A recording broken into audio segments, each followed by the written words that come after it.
Mi batro banami e metra makwa e puni gbale po kapopo ya me nye metra makwa nye ya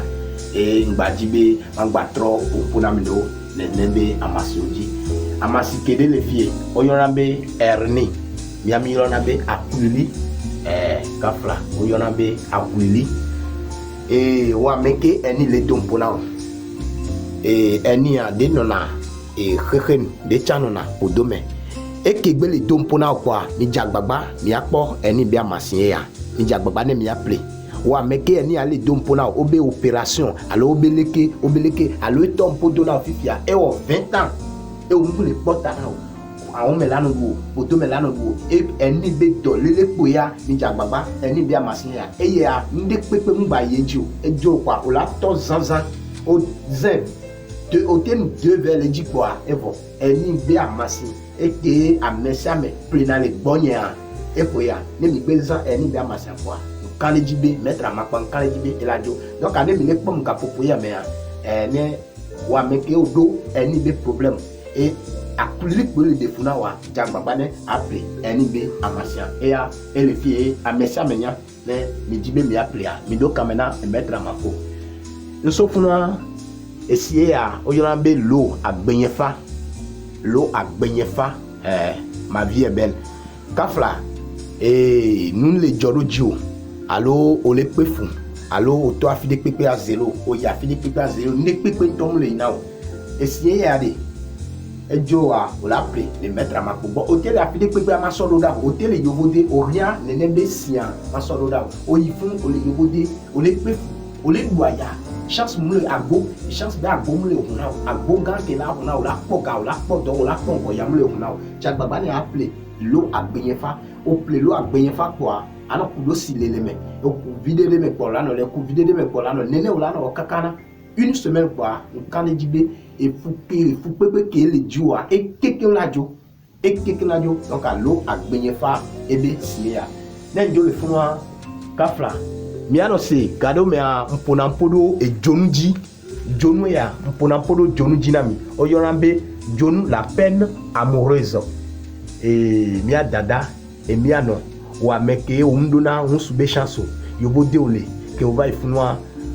amede pepe mtele no nyaobo alo afike obele e nde pepe mule yina wa alo umdona unsube chanso plejonu ya ne o plejonu o be do alin po ankan ni jibe unsukela no pedu ju unsukela no na oga unsukela no na obe o la pon ko yi amekela pedu ju obi oga de pepe la no so na kwa e po la po o yorambe la peine amoureuse jonu be ne o le afide pepe extérieur le ya Sénégal le ya yobo de ya o fike obele ne o rien ne ne be jonu akwa do kamena mettre ma po do WhatsApp menam direct ape WhatsApp nyai 90 39 12 40 le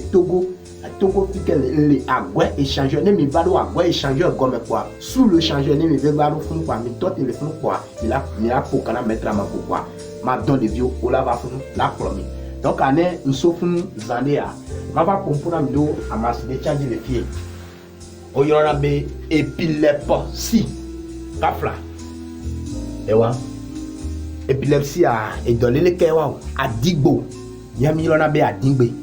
épilepsie a ne be vana ne le humea o la tasi volant la gain alors ne o le télé son le moji ne be va une minute harika papa o la ja ila wa tela yingba kado me amede o le a khona bito tanchi abito nkume abito afio pepe eke dana épilepsie a adigbo be amasin ya wa meke adigbo le dompona ntro glombena adigbo épilepsie les dompona mi jagbagba ne mi appelé ne ba masia et viol le épilepsie et to le épilepsie allo ame ejo yobode allo ejo extérieur afike be ejo voir que be ifun quoi épilepsie ale la mene ho voir que be ba ifun quoi et déclenché boa kare ka pa la no amedo me quoi et jan quoi et ta la khwabi afi de ça de la khwabi ya po épilepsie ba masia adigbo ba masia be wan ne mi le dia mi jagbagba ne mi appelé le maître à ma pobo wa mekegbele jijipe o rien ne be amasia pour kana mettre à ma po o le jipo a mettre à ma la so ne be amasia so do daw ne o zen ko kan le jibe ntane de sia de na be ne o ne o za ne be amasia be onto la zo kaka ba gbonya lo onto la o WhatsApp so do na be ne be épilepsie be amasia o zen nwele voir o potana donc et moi le kebe na do e ko wa donc ane nsofuna on va compona mdo amasin et de changi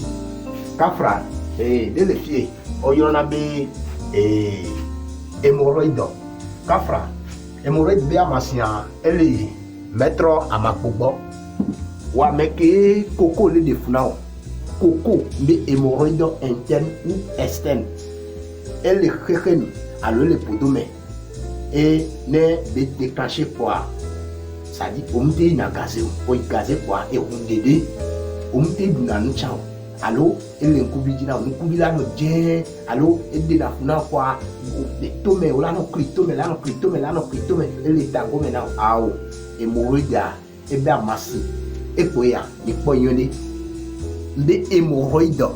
wa meke hémorroïde koko le dom ponao et omte le porta now et le dit au saut de vivre mais caca au vachin alors au chinking bokwe hémorroïde il va déclencher parce que hémorroïde et la message me dit voilà les mou déclencher na wa on va nyambe hémorroïde elle ntio les be déclencher na o nyambe hémorroïde to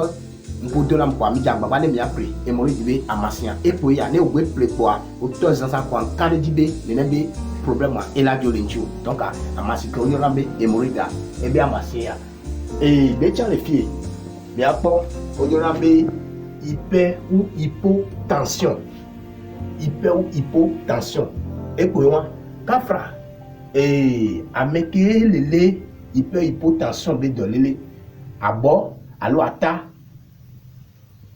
la defuna ou bien et noir le defuna wa mi jagbagba